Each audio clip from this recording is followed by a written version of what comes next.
There are places in this world, nestled amidst the hustle and bustle of modern life, that carry within them an invisible weight, an echo of the past that refuses to sleep peacefully. They stood there, silent and patient, the old walls soaked not only with rain and sun but also with wordless stories and nameless obsessions. And sometimes, with just a glimpse, a sudden feeling, you know that you have encountered such a place. That building is one of them. Standing tall in the heart of the city that never sleeps, it is like a frowning old man, separate from the surrounding flashy glass buildings. The weathered sandstone facade, speckled with green moss and streaks of old rainwater, looks like a face full of wrinkles, hiding deep secrets. Even before I set foot inside, before the cold metal key fit in my palm, I felt it. Something heavy, gloomy, not only in the air but also creeping in. It seeped into my bones, making my chest tighten and making each breath heavy even on the street. That uncomfortable feeling sticks with me every time my eyes accidentally pass by the building on the way to work. I remember staring at the weathered facade and wondering why the lights in the top floor windows flickered erratically as if someone or something was pacing back and forth behind the glass. The light sometimes brightens and dims, without any rules, like an interrupted help signal, or worse, like a spooky joke in the middle of the urban night. Creates an indescribable feeling of insecurity, a bad premonition creeping into the mind. I told myself that maybe it was just the age of the building, the poor wiring, or the sound of the wind rattling the old door frames. Those were reasonable explanations, life buoys that my mind tried to cling to dispel the creeping feeling that was starting to arise. This city is full of ancient buildings with their own problems, right? Just a coincidence. But a deep part of me knew that those words of reassurance were weak. But when I moved in and discovered that the top floor was nothing more than a deserted rooftop, a nagging fear began to coil in my chest. Whisper that I'm not alone here. The opportunity came to me quite by chance. Someone knew the building's owner, and they were in need of a temporary caretaker while renovating a floor. In return, I get to stay for free. I had an entire floor to myself, a long hallway with 4 empty apartments under renovation, paid for by a meager deal with the property owner. My mission was simple. I was to stay on site to monitor the place and report any suspicious activity to the building manager. Suspicious activity. That phrase now echoed in my head with a completely different meaning. At first, it sounded like ideal privacy in the bustling city center. A large space just for yourself, no neighbor noise, no distractions. A quiet oasis in a sea of hustle and bustle. I imagined peaceful evenings, reading a book by the window looking out at the glittering traffic. But from that first night, I realized my new living situation might be more than I bargained for. The price of this privacy may go beyond reporting broken windows and petty vandals. I remember lying in bed that first evening. My belongings were still packed. The room was empty and cold. The streetlight shined in through the window, drawing strange shapes on the opposite wall. The gloom of the unlit hallway just outside my bedroom crept under the door, like a thick black mist, bringing with it coldness and a sense of tense anticipation. The air was so thick and still that I could hear the blood rushing in my ears. My heart pounded against my ribs along with all the gurgling pipes deep in the walls and the wind making creaks in the ancient windows. These are the normal sounds of an old building, the whispers of time and wear and tear.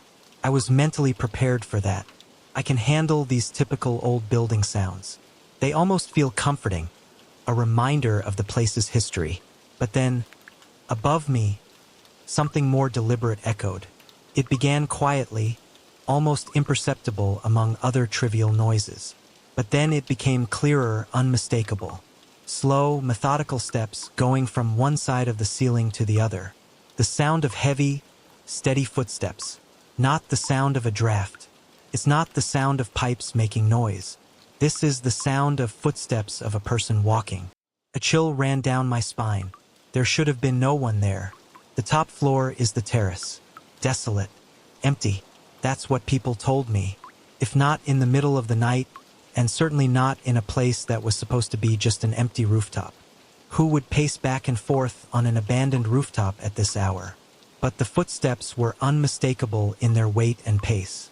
Thump, thump, thump. as steady as a ghostly clock pendulum, measuring each passing tense moment. The sound penetrated the old plaster ceiling and echoed straight into my mind, stirring up the most primal fear. The first night I tried to walk through it, shutting down as my imagination or perhaps some strange echo passed through the old tubes. It must be next door, I told myself, even though I knew the sound was coming from right above my head. It must be the noise coming from the street. I tried to believe, even though the footsteps were too close, too clear, still making the hairs on the back of my neck stand up and my hands feel stuck to the sheets. My throat went dry as I listened in absolute silence, hoping the sound would go away. I held my breath, straining my ears to listen, praying for silence to return. Finally, the footsteps stopped. There was a long silence, heavy and full of anticipation. My heartbeat slowed down a bit. My tense body began to relax. Maybe that's just it. Maybe it's over. And for a moment I began to relax. But as soon as my body relaxed, the footsteps continued. Cross in the opposite direction. Same slow, steady rhythm. Thump, thump, thump, come back. The tension rose in my temples again, and I lay there until morning. Eyes opened wide, staring at the dark ceiling, body stiff with fear, paralyzed by the realization that something up there was moving of its own accord. It's not a coincidence, not an echo. There is an intention behind those steps, and I was completely alone on this floor, with it right above me. When daylight came, my fear felt a little funny. Sunlight filtered through the window, dispelling the darkness and invisible fears of the night. The noise of the waking city echoed in, a symphony of ordinary life. I told myself the mind could play tricks on me in the silence of the night. Lack of sleep, new environments, loneliness, all can contribute to hallucinations. Determined to dismiss the whole thing as a silly reaction to an unfamiliar scene. That day, I tried to gather more information about the building. I found the manager, who was introduced as my contact. The custodian, an elderly man with a frowning face, as austere as the building he managed, didn't seem too happy to be bothered. His eyes narrowed at me through thick glasses, as if assessing whether I was worth his time or not. I recounted last night's story, trying to keep my voice calm and objective. He listened with indifference, his thin lips pursed tightly. When I asked about the top floor, he explained that the top floor had no tenants, claiming it was just a barren terrace and no one ever went up there except to occasionally check for leaks or repair the old water tank. His voice was flat, emotionless, as if reciting a prepared answer. Still, I pressed him to describe the footsteps I heard. I emphasized their clarity, their regular rhythm. He muttered that I must be wrong. Maybe it was the wind or someone on the next roof. He didn't even look me in the eye when he said it. His disdainful tone made my stomach turn uncomfortably, but I told myself there was no reason not to trust him. He's the manager. He knows this building better than anyone else. Maybe I really was being too sensitive, but the feeling of discomfort is still there. His averted eyes, his quick denial, it made me suspicious. Is he hiding something, or is he simply tired of panicky tenants? That night, I went to bed early, more worried than tired. I wanted to face the night again, to prove to myself that what happened was just my imagination. I wanted to prove to myself that the sounds from the night before were just a figment of my overactive imagination. I left the bedside lamp on, a weak yellow light that was not enough to completely dispel the darkness in the corner of the room. But as soon as the lights went out, a heavy feeling of nausea settled in my stomach, as if the darkness itself had weight and presence. The air in the room seemed thicker, making it harder to breathe. The silence was no longer quiet, but a tense weight. My ears pricked up, listening to every little noise.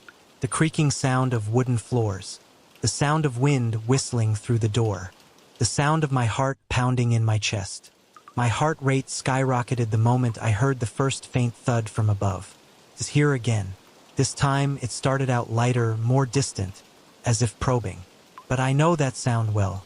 It is unmistakable. Again, I try to rationalize it. It must be the plumbing, I whispered to myself, even though I knew it was a lie. Must be rats running on the ceiling. I tried to imagine, but the footsteps were too heavy, too steady. The footsteps grew louder and closer, moving right above my head, bouncing straight down to the ceiling. My breathing became rapid. I could feel my pulse pounding in my ears, each beat like a drum heralding something I couldn't see. A cold fear spread throughout the body, paralyzing the limbs. My palms began to sweat and I hugged the blanket so tightly that my knuckles went numb. The thin blanket became my only shield against the invisible thing moving above. I was too scared to move. Lie still, hold your breath, listen. If the footsteps were actually from a person, it meant someone was lying, the manager, the landlord. Someone knew someone was up there and was intentionally hiding it. If they're not from the same person, then I have to consider something completely different. It's something I'm not prepared to face. That thought was scarier than an intruder. Something that wasn't human, pacing back and forth on the deserted rooftop. What did that mean? Over the following days, I found it increasingly difficult to focus on anything other than the uninvited above. During the day, fatigue and stress make me irritable and distracted. At night, fear took over again, turning my apartment into a prison.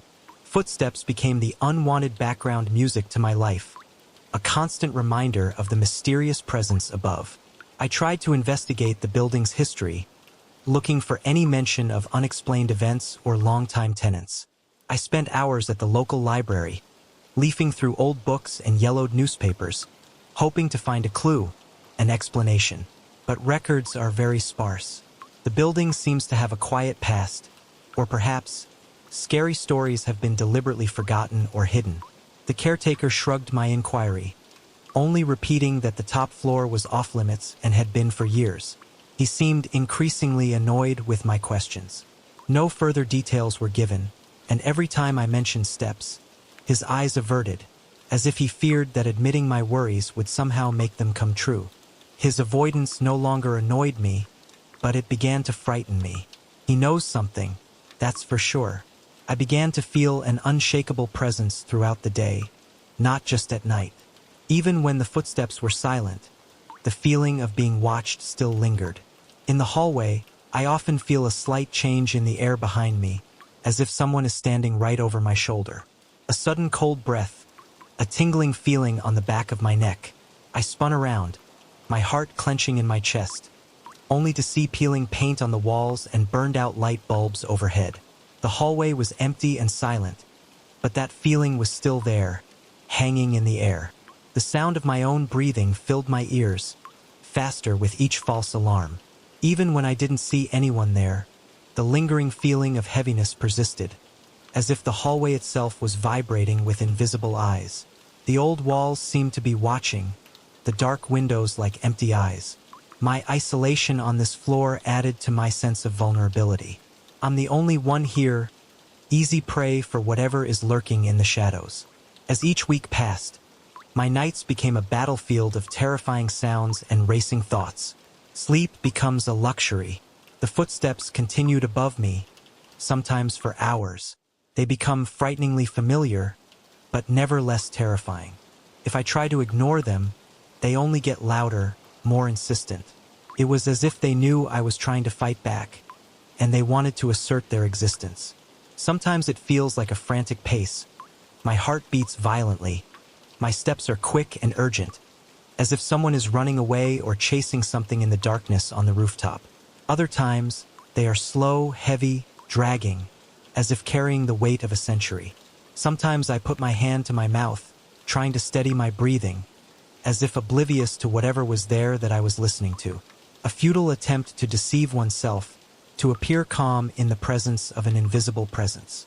My fatigue worsened to the point where I found myself nodding off at random times during the day, on the sofa, at my desk, only for Jared to wake up to the echo of those footsteps in my mind.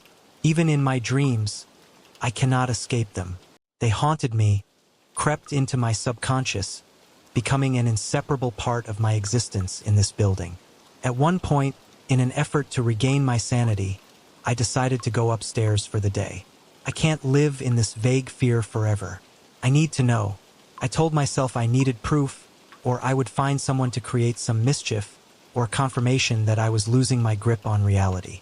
Whatever the outcome, It's better than the uncertainty that's gnawing at my mind. The caretaker had waved me away earlier, even though he mentioned that the terrace door was actually usually locked. Those words echoed in my head again as I stood in front of the stairs leading to the top floor. Locked? So how could anyone get up there? When I got there, I found a heavy metal door with a rusty lock. It looked old, sturdy, just like he said. The paint peeled off, revealing patches of gray metal underneath. I pulled it out, but it wouldn't budge. The door was closed tightly, silent. I bent down, pressing my ear against the cool metal, trying to catch any sign of life on the other side. There was only silence. The wind whistled through the cracks, and I could only hear the noise of the city echoing from far below. No sound from above. No footsteps. No voices confirmed my late-night terrors. This contradiction makes me even more insecure. Why is there complete silence during the day?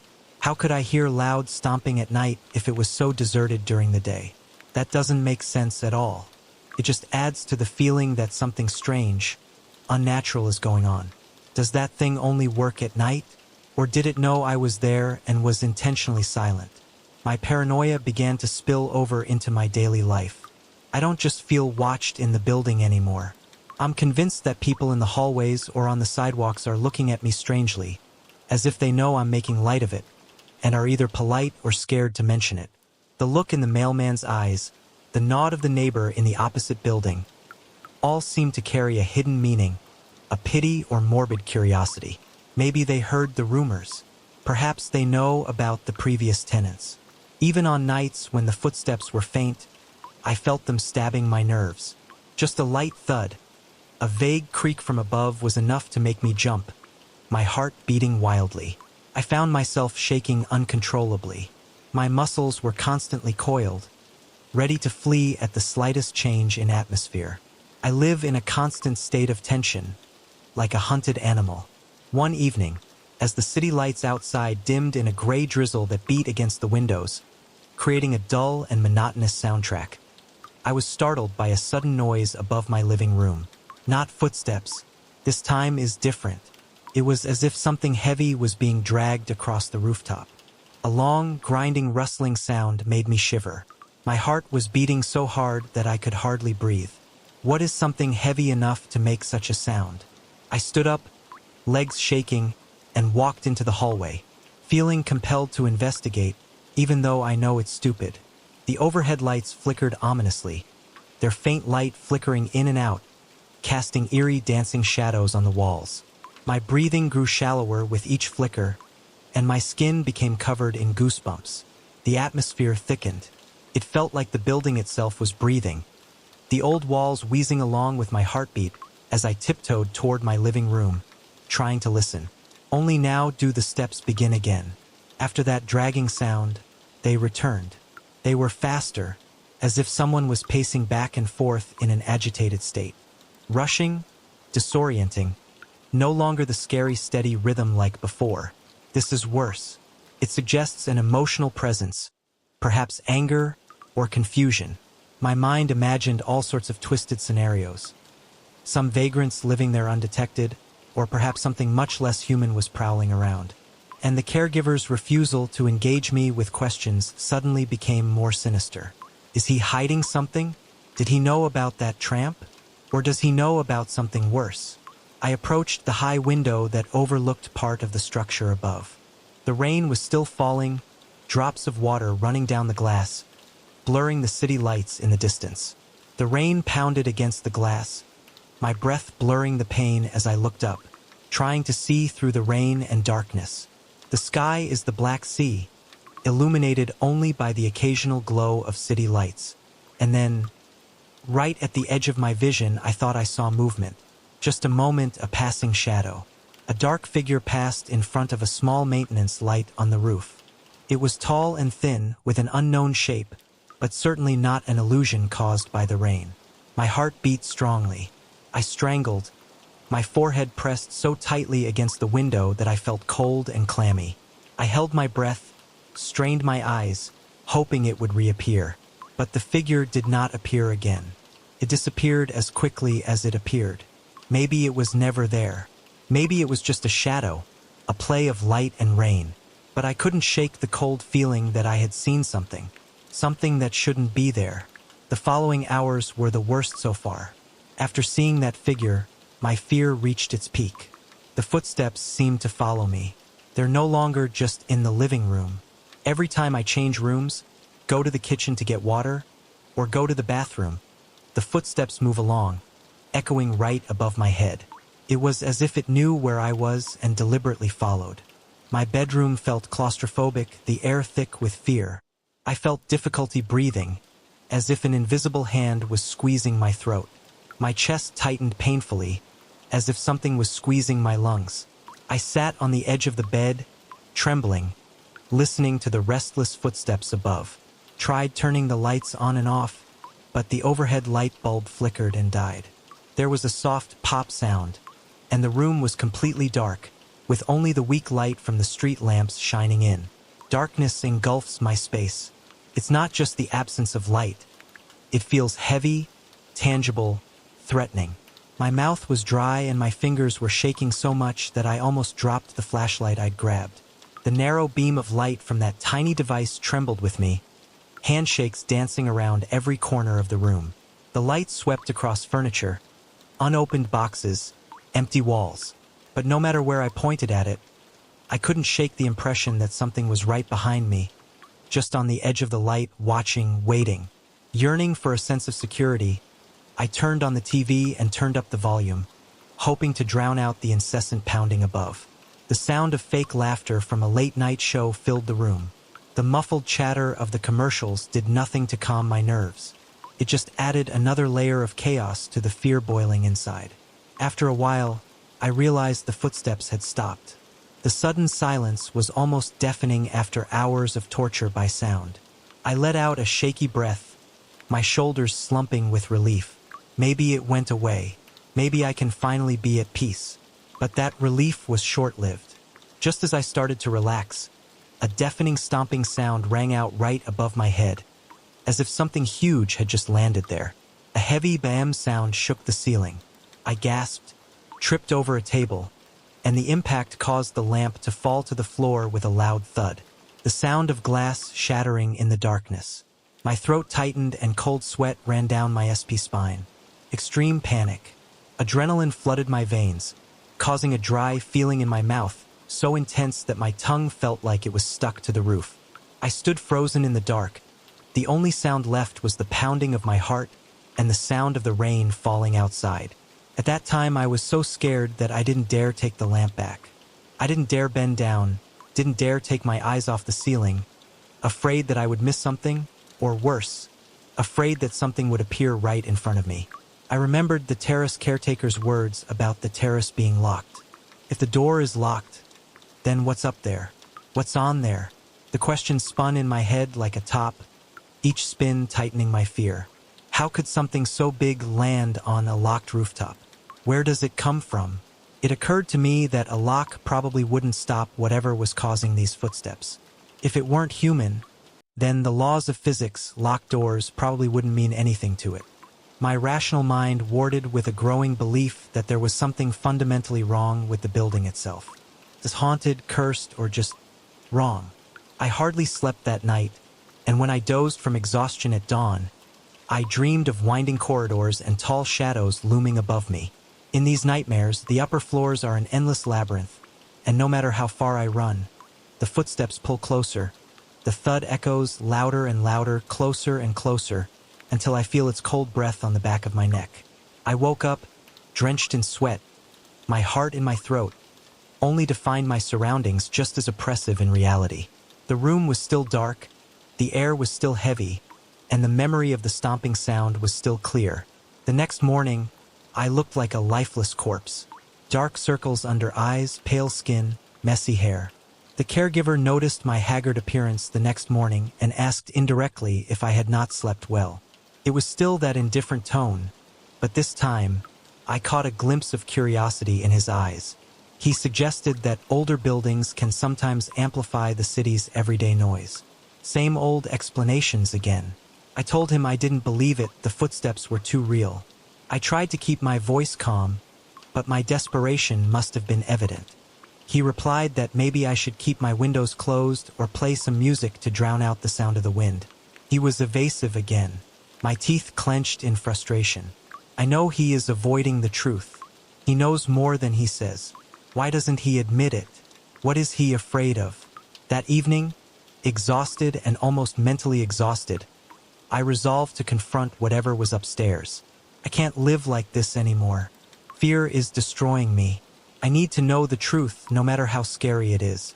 I waited until midnight, listening as the footsteps began their usual rhythm. This time, instead of cowering in fear, I felt a cold determination building inside.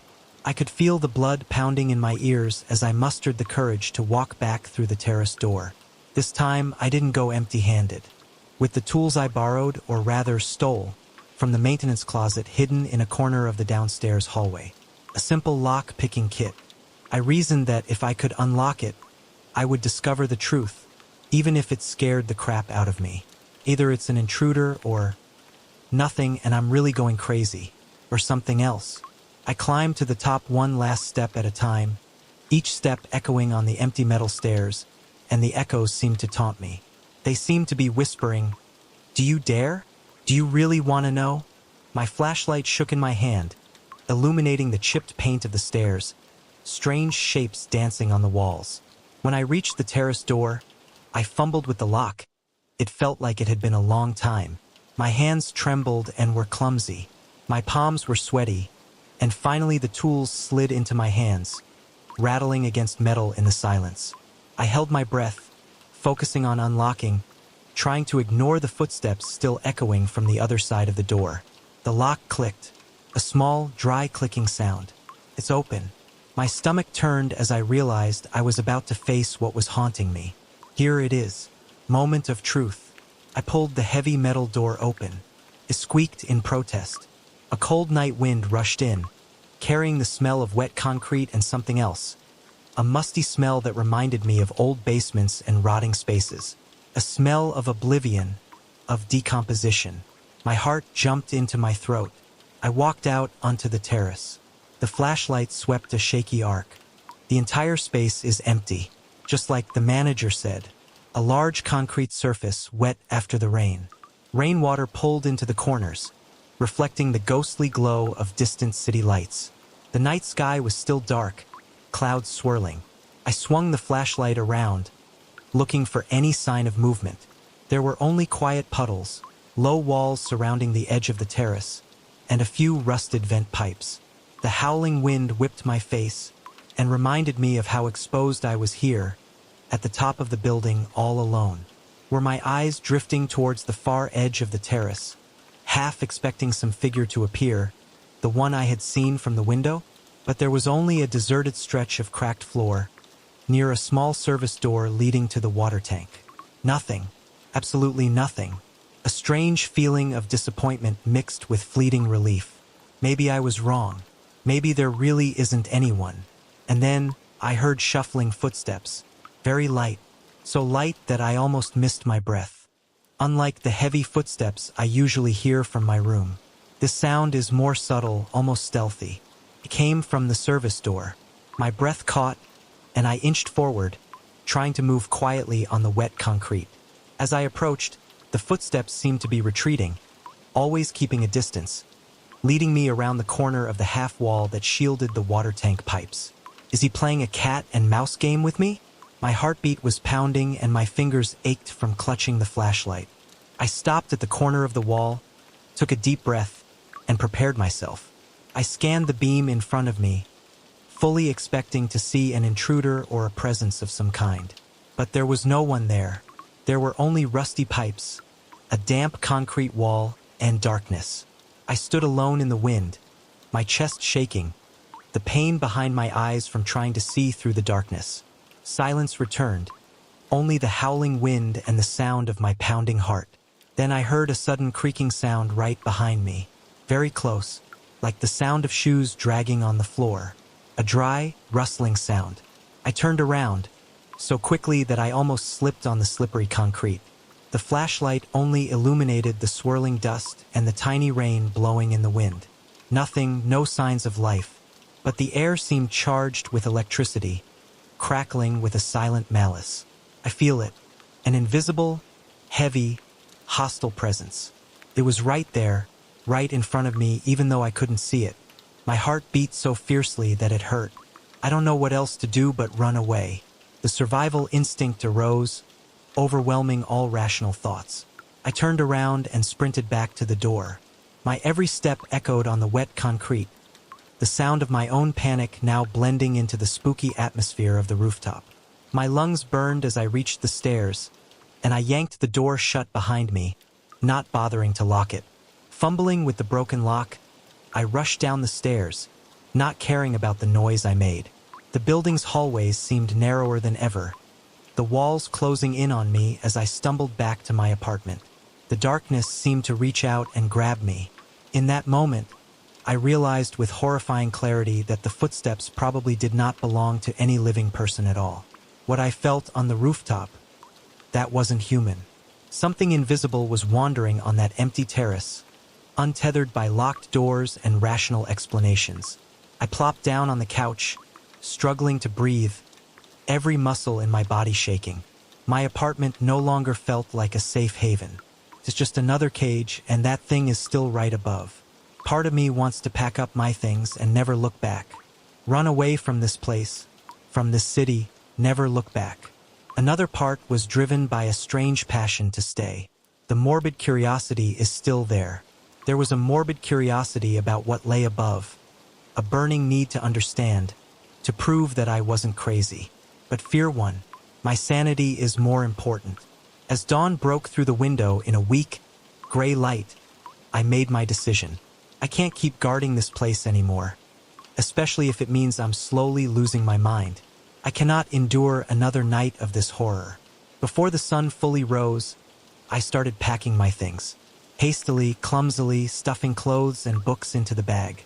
My heart was still pounding in my chest and my ears were ringing with ghostly footsteps, the memory of last night still too vivid. But I still resolutely walked towards the front door. Every item packed is one step closer to freedom. As I dragged the last bag into the hallway, a final shiver of fear ran through me, as if the building itself had not accepted my departure. The hallway light flickered one last time, a threatening goodbye. The shadows along the wall seemed to reach out and grab me as I hurried past. I walked past the custodian's office to leave the key. The door was slightly open, and he was sitting there, reading the newspaper, a cup of coffee next to him. I put the key on the table and explained in an emotionless tone that I couldn't be there anymore. I didn't give a specific reason, just saying it didn't suit me. He didn't argue. He just looked at me, then at the key. His eyes flashed with resigned understanding, as if he had seen this happen before and simply accepted it. Not surprising. No wonder. Just silent acceptance. I felt an icy wave of discomfort as I realized my experience was probably not unique. How many people before me have fled this place? How many similar stories have been buried in the silence of the building? As I stepped out into the early morning light, I felt harsh and unwelcome, but at least it was the truth. Fresh city air filled my lungs, a sharp contrast to the stagnant, heavy air inside. My breathing stabilized as I kept some distance between myself and the old building. I walked quickly, not daring to look back, but part of my mind kept racing, replaying every sound, every shadow, every inexplicable moment. Memories of footsteps, dragging sounds, fleeting shadows, the feeling of presence on the rooftop. They are engraved in my mind. I couldn't shake the impression that my footsteps could follow me, no matter where I went. An irrational fear that that thing was not only attached to the building, but also to me. Even now, I can't completely convince myself that everything I heard was a product of creaking floorboards or my own anxiety. Maybe it's partly due to psychology, due to loneliness and unfamiliar environment. But not all. The disturbing truth is that I truly believed something was walking above me on that deserted rooftop. Whether it was a spirit, a ghostly echo from a forgotten past, or a manifestation of my own unraveling soul, I may never know, and perhaps not knowing is better. But the memory of those footsteps echoed within me, an unsettling reminder that some places were saturated with energies beyond our understanding, places where logic and reason are no longer valid. And though I escaped that building, I still carried the nagging feeling of being watched, and the vague idea that someday, in some dark hallway or on the empty roof, I might once again hear the steady, deliberate footsteps coming towards me. Thump, thump, thump, waiting in silence. Night falls where I live, unlike the way it covers noisy, bustling neighborhoods.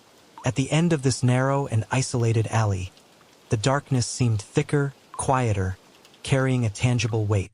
There are only a few houses scattered along the dirt road leading to where I live, and most of them have fallen silent very early. The residents here are either people who have gone far away or are quiet souls, hiding behind thick walls and carefully locked doors. My house, an old structure with familiar creaks, stood alone like a last sentinel before the road truly melted into the small wild forest behind. I used to love this silence. It is a refuge from the hustle and bustle of the world out there. The sound of the wind passing through the spindly, twisting tree branches overhead is often the only background music for long nights. The moonlight, even though it was full, was only enough to draw strange silhouettes dancing on the ground, and the only street light at the beginning of the alley was flickering and flickering as if it was about to go out. The scene is somewhat ghostly, but for me it used to be peaceful. Until that fateful night. The night when the silence was torn apart by an unforgettable sound. Now, as I sit here, trying to put the chaotic memories into words, my hands still tremble slightly. I still vividly remember the first time I heard that door slam at 3 a.m. Not the sound of a draft, not the sound of a regular door slamming. It was like an explosion, a dry, thunderous sound that rang out in the quiet night, shaking the old walls and jolting me out of my tired sleep. My heart felt like it was jumping out of my chest, pounding against my ribs, mouth dry and bitter.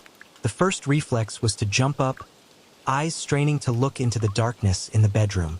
My ears were ringing, trying to listen for any other sign, but there was only a heavy silence in response, a silence that was now more terrifying than ever. I stumbled around looking for my glasses on the bedside table, clumsily dropping them on the floor before picking them up. My chest tightened. Each rapid breath sounded like a roar in the quiet room. A weak part of my mind tried to reassure me. It could just be the strong wind from the nearby hill, as neighbors often say about the old houses in this area. Or maybe some wild animal, a weasel or a fox, accidentally pushed against the door.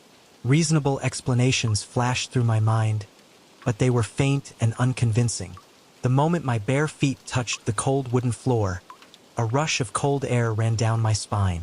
The cold came not only from the temperature of the floor, but also from a deep sense of unease, a certainty that what had just happened was not normal. I tiptoed out of the bedroom and into the dark hallway. The old house seemed to be holding its breath along with me. Each floorboard creaked under my feet. Each small sound seemed to be amplified many times over. The veins in my temples were pounding, and I couldn't shake the creepy feeling that something invisible was watching my every step, perhaps breathing softly right on the back of my neck. I tried not to turn around, the fear of what I might or might not see paralyzing me. Finally, I reached the living room, and that's when a real chill, unrelated to the outside temperature, penetrated deep into my bones.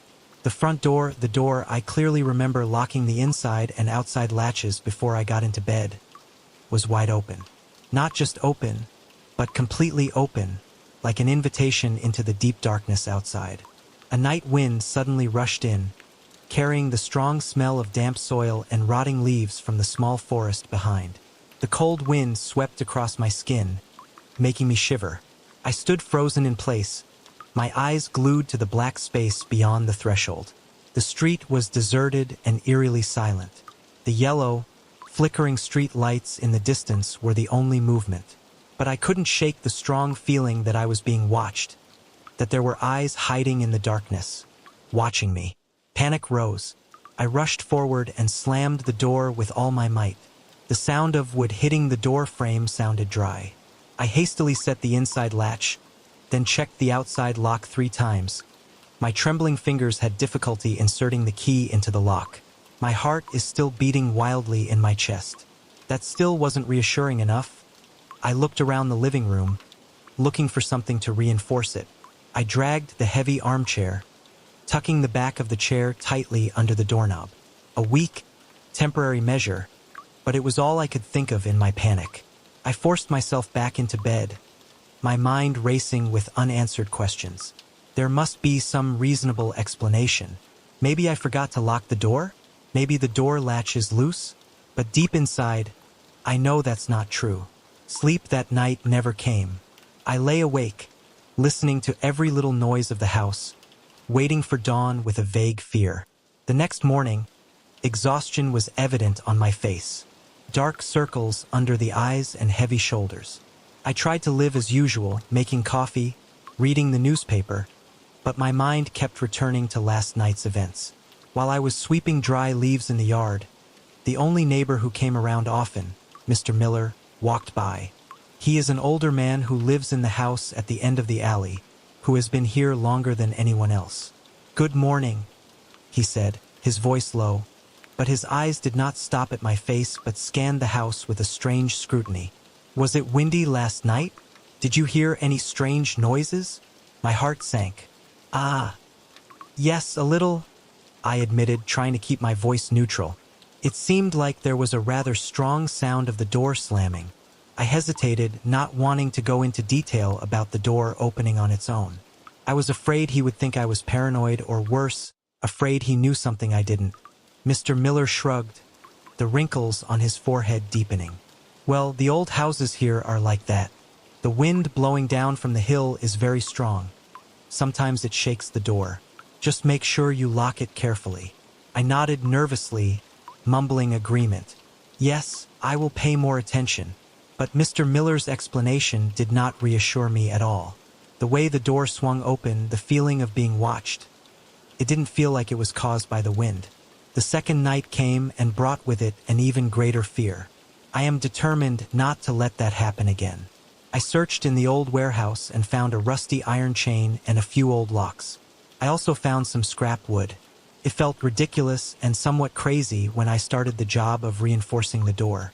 I nailed wooden slats across the door frame, creating a makeshift bar.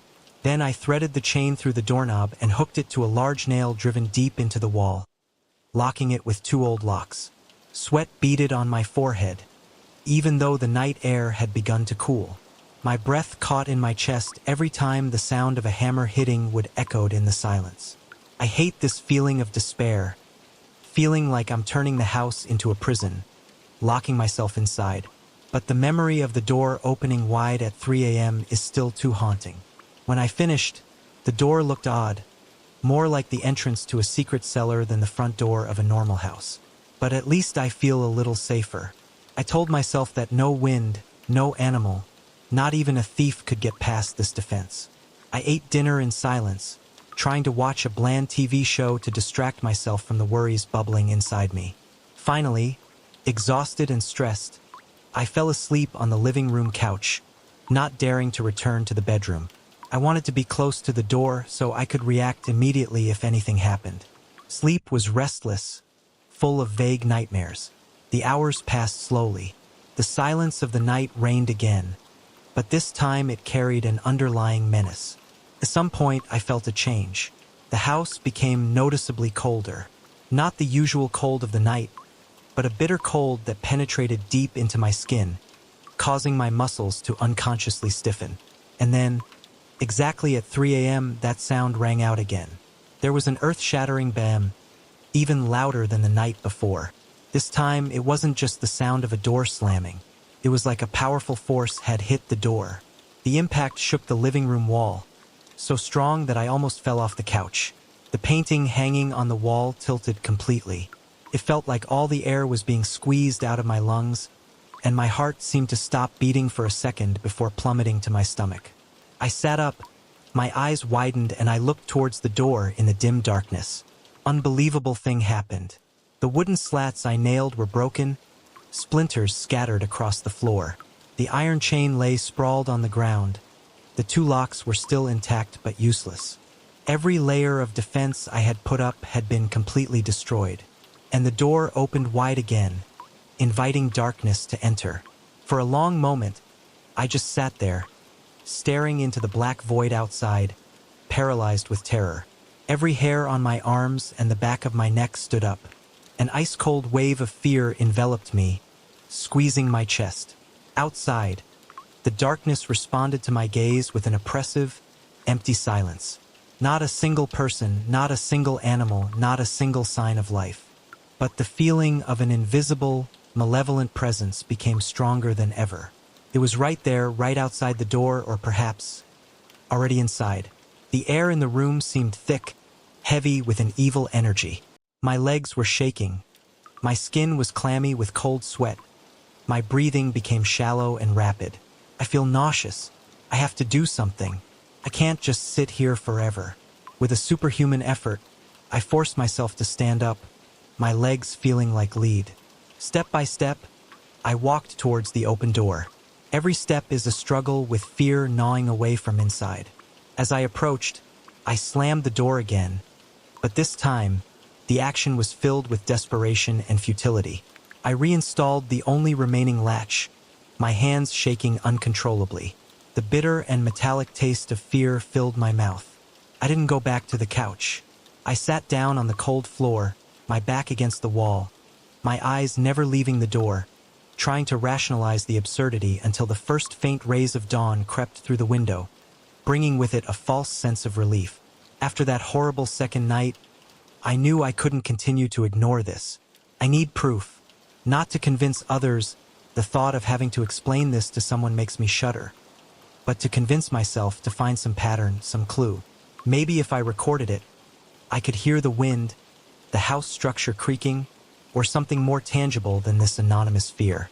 So on the third night, I prepared a small digital recorder. I checked the battery thoroughly, making sure it was full. I placed the device on a small table near the door, pointed the microphone toward the door, and then turned on continuous recording mode. That night, sleep was a luxury. I no longer tried to sleep.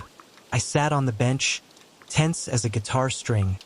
All my senses were mobilized to the maximum. My mind was filled with paranoid images. Dark shadows passing out of the corners of my eyes, light footsteps in the hallway, the vague rustle of something just out of sight. I was half expecting, half terrified that I would see a figure standing in the corner of the room every time I turned my head. Several times, unable to bear the tension, I turned on the hallway light, only to be faced with a familiar emptiness. Every time I turn on the switch, my heart jumps. Adrenaline rushes through my body. The endless hours passed. The clock on the wall ticked, second by second, drawing me closer to the dreaded moment. 3 a.m. But that night, something strange happened. At exactly 3 o'clock, the door did not slam shut. There were no loud noises at all. Instead, at about 2:50, I felt a change in the air, similar to the night before. A cold wind suddenly blew through the hallway, even though the windows were closed. The temperature dropped rapidly, causing shock. My skin prickled and my teeth began to chatter. My breath created mist in front of me, as if I were standing in the middle of a cold winter day, even though the weather outside was quite mild. My heart pounded loudly in my chest, premonitioning something bad. And then, instead of the horrifying sound of the door slamming, I heard another noise, very soft, almost inaudible, a dry, metallic click sound, as if the lock was being opened from the outside. An even colder stream of air rushed into the room. My hands were drenched in cold sweat. I didn't dare move. I just held my breath and listened. The silence lasted for a few seconds. Then I heard the door hinges creak ever so slightly. I forced myself to look, just take a glance. The front door is slowly opening. Just a small gap at first, then gradually widens. There were no loud noises, just slow, purposeful movements that were chilling. The chain and broken wooden bars still lay on the floor from the night before. The only door latch I had re-engaged had now popped open. The silence in the air became heavy and scary. My blood pulsed in my ears. My vision started to blur at the edges. Pure, primal fear threatened to engulf me completely. I closed my eyes tightly, trying to regain composure, but my body refused to obey. It trembled nonstop. I don't know how long I sat motionless like that. Maybe a few minutes, maybe half an hour. Finally, when I couldn't hear any more noises and the cold seemed to have subsided, I dared to slowly stand up, my legs still shaking. I cautiously approached the slightly open door. Looking outside, the street was still quiet and the street lights were flickering. Nothing. I quickly closed the door. This time I didn't dare lock it, I just kept it ajar. I turned back to get the tape recorder, my heart heavy. I sat and waited until the sun had completely risen and daylight flooded into the house to dispel some of the darkness and fear. Then I dared to play the recording again. At first, it was just the usual background noises of the house. The hum of the refrigerator, the ticking of the clock, the occasional sound of me shifting in my chair, the rustling of fabric, the creaking of the wooden floor. Everything was completely normal for the first few hours. But then, at around 2:50, the recording suddenly became eerily silent. It wasn't that there was no sound, but all the background noise seemed to be sucked out, as if the microphone had been sealed or some energy field had interfered. That silence lasted about a minute. Then, a sound made my entire body jump in terror. One breath. Breathing is ragged, irregular, labored, like that of someone with a serious lung disease or trying to suppress a groan. The sound was long, close to the microphone, as if someone was crouching right next to the tape recorder. It tore at my nerves, conjuring up images of a sick, painful entity. And then, after that breath, a voice rang out. A hoarse, deep, almost emotionless whisper. Calls my name. Repeat, slowly, clearly. My name. With each repetition, the voice seemed to get a little more intense, a little more urgent, as if it were trying to get my attention, or perhaps taunt me. After about 5 or 6 times the name was called, the whisper turned into something else. A laugh. A dry, cold laugh without any joy. It lasted, echoed, and made the blood in my veins freeze. It was the sound of pure cruelty, of cruel ridicule. I quickly turned off the recorder, a feeling of nausea rising in my throat. My mind was spinning. The room felt like it was shaking. I had to sit down and take deep breaths so I wouldn't faint. I have proof, irrefutable proof that there was something in my house, something that knew my name and seemed to be trying to torment me. I played the recording again, then again, just to make sure I wasn't imagining it. But every time I listened to it again, the horror only deepens. That voice was real. That laugh was real. And it was very close to me. The next days passed like a hazy nightmare. I live in a constant state of stress and paranoia. Sleep almost completely disappeared. I lost weight. My eyes were sunken. My skin was pale. I began to see glimpses of silhouettes in the corners of my eyes, blurry movements in the mirror when I wasn't paying attention. Even during the day, I couldn't shake the feeling that I was being watched, right in my own home. Every little noise startled me. I started noticing other strange things. Small puddles of ice-cold water sometimes appeared on the floor near the front door in the morning, even though it wasn't raining and there were no leaking pipes. Strange scratches, as if made by fingernails or a sharp object, appeared along the inside of the wooden door frame. One morning, I woke up and was horrified to realize that all the family photos hanging in the living room were facing the wall. My sanity began to waver. Could it be that I am truly losing my mind? Maybe all of this is just the product of stress, lack of sleep, and an overactive imagination. Maybe I was haunted by the original event and created these hallucinations? But then I remembered the recording. That recording is real. That voice is real. The neighbor, Mr. Miller, still asked questions from time to time, his eyes searching. My colleagues at work, I still tried to go to work, even though I was just a shadow, also commented that I looked bad, pale, and absent-minded. I just hummed and said that I had insomnia, not daring to reveal the real reason. I was afraid of being considered crazy, afraid of being taken to the hospital, afraid of being separated from home. The only place I could face what was haunting me. I have considered moving. That thought flashed like an attractive escape.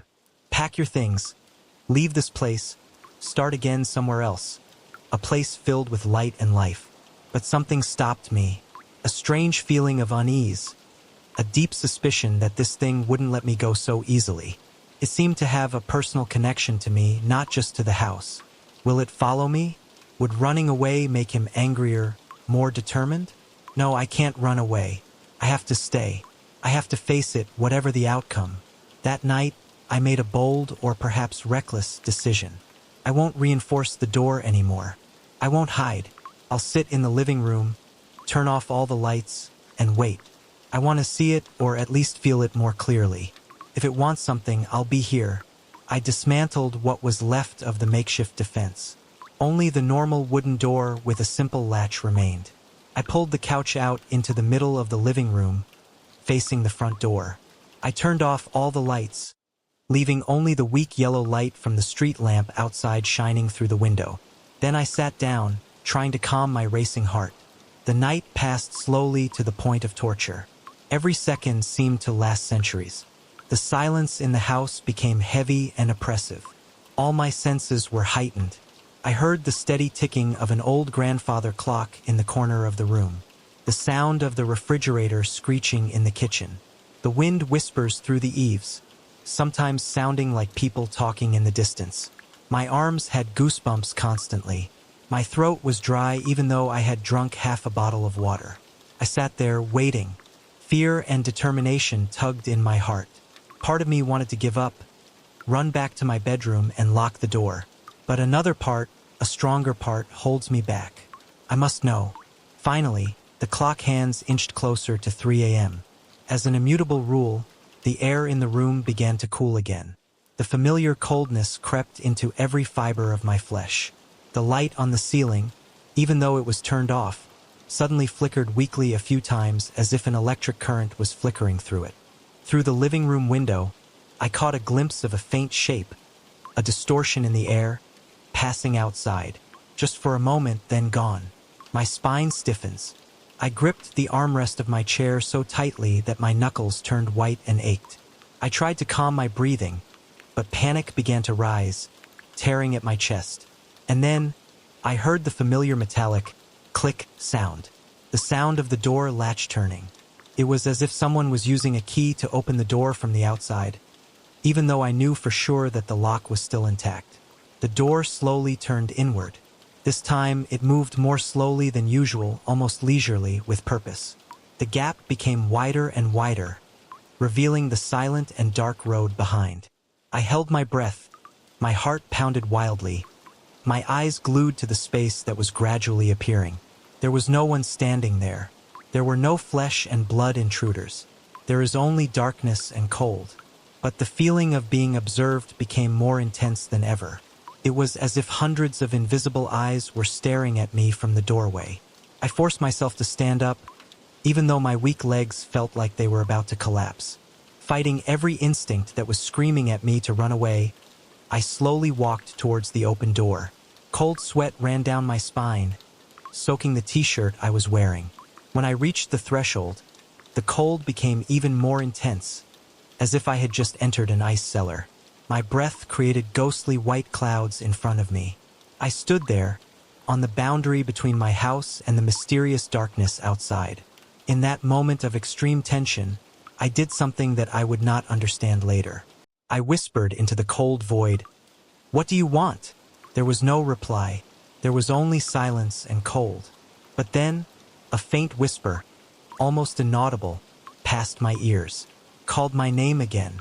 This time, the voice sounded strangely intimate, terrifyingly close, making my skin crawl.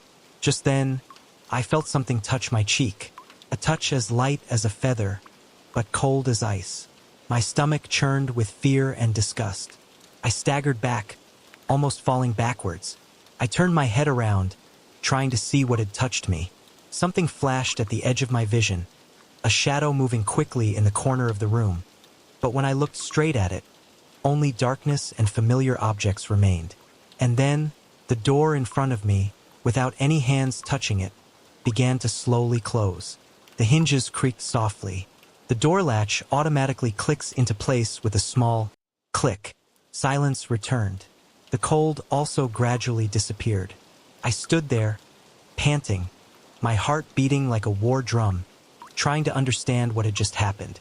This already here touched me, It responded to me in a way. That night marked a turning point. I realized I wasn't just dealing with a random supernatural phenomenon.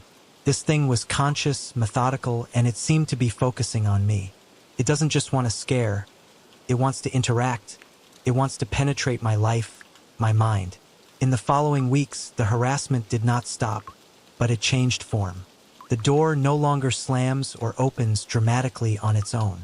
Instead, there are more subtle signs, but no less scary. The whisper of my name sometimes echoed from dark corners of the house, even during the day. Objects are moved inexplicably. I often feel sudden cold air passing through my body, even when the windows are closed. The feeling of being watched became constant, as if I was never truly alone. My nerves are as tense as a string about to break. I live in a constant state of fatigue and fear, but along with fear, another feeling began to brew. Anger. Anger at being violated, abused, and deprived of peace in one's own home. And then, one night, when my tolerance had truly hit rock bottom, I decided that I had to put an end to this. I can't live like this forever. I didn't prepare anything special. No weapons, no spells. There was only iron determination and seething anger. At exactly 3 a.m., as usual, I felt the cold rush back. The door began to creak, opening slowly and deliberately. The broken wooden bars and chains still lay there as a reminder of my previous helplessness. But this time, instead of cowering in fear, I stood up straight and walked out to face the doorway. My body still trembled unconsciously, but my gaze was steadfast. I could feel that cold presence swirling in the darkness right in front of me, an invisible but powerful entity. My heart beat so hard that my chest ached. I took a deep breath, mustered all my strength, and shouted into the void in front of me. "Leave me alone." My voice was hoarse and broken with tension, but I didn't stop. "Stop torturing me. This is my house. Get the fuck out." I repeated those words over and over, my voice growing louder and louder, filled with rage and determination. The air around me seemed to thicken, pressing down on me from all sides. My head spun, and I heard that rapid, heavy breathing right in my ear again, closer than ever.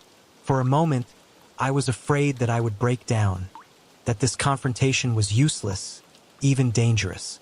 But a strong rush of adrenaline, fueled by anger, kept me standing. And then I felt a change, not with the naked eye, but with some deeper sense. That presence seemed to pause, then slowly retreat, like an ocean wave retreating after hitting the shore. The bitter cold gradually disappeared.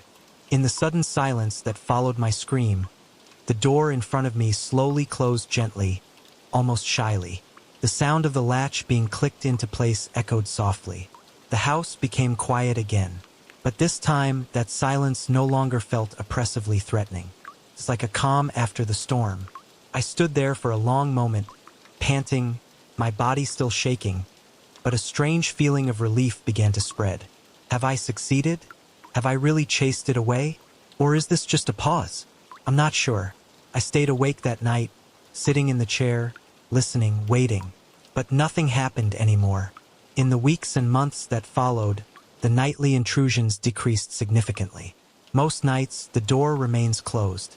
Every now and then, around 3 a.m., I'd still feel it shifting slightly on its hinges, or hear a very slight creak, as if it were being moved by a passing breeze or as if it was checking. But it never opened again. The sound of rapid breathing, the whisper of my name, and the sound of cold laughter also disappeared.